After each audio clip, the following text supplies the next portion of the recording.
Fascination is an irresistible and intense force of attraction. So when we're fascinated by something, we're almost overwhelmed. We're totally consumed. Just get out of the house. Leave your environment, change the channel, play. Get yourself totally overwhelmed by 3,000 people. There's nothing like it.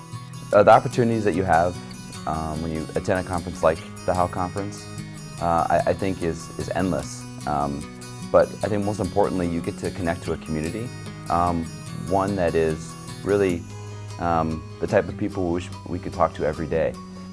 Well, I think a lot of creatives work in isolation. A lot of us are freelancers, or you're working in a small team and you guys are feeding off of each other all the time.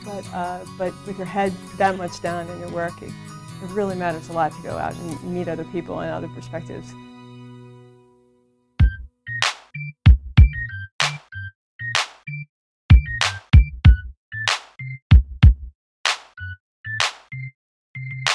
It's so intense over those 2 or 3 days. Your brain is rewriting its little neural pathways so quickly and so rapidly that you're just exhausted by the end. You come out of this thing with like half a year or a year's worth of inspiration, all condensed into 2 or 3 days. Yeah, and I think it's like that mountaintop experience. You know, you kind of go up there and it's sort of this just orgasm of awesome, really, really excellent inspiration. The orgasm of awesomeness. I come to these conferences for the orgasms. That's why I'm here. That's right. Stay on target. Stay on target. It's like, hey, that marks the moment in the interview where we loosen up. Well, we mentioned orgasm, so I feel like our work here is done.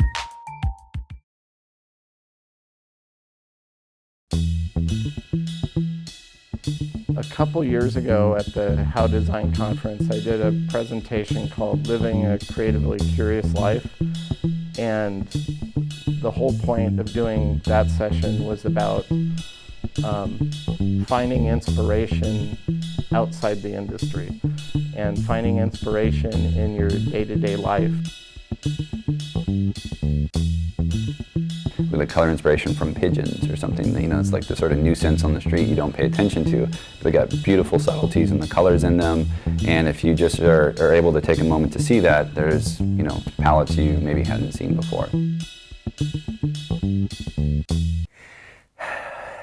Not in the studio, not by working, not by sitting down and plowing through ideas and fucking forcing it. I find creative inspiration by getting out of the studio, by sitting out in an Italian restaurant or under a tree or on a train. Inspiration isn't something, it's not work. It shouldn't be work. If it's work, then it's going to smell like work. So we in the studio try to do a very good job of using the studio as a place to kind of glue things together to see if they work, but otherwise for the inspiration part, we go outside.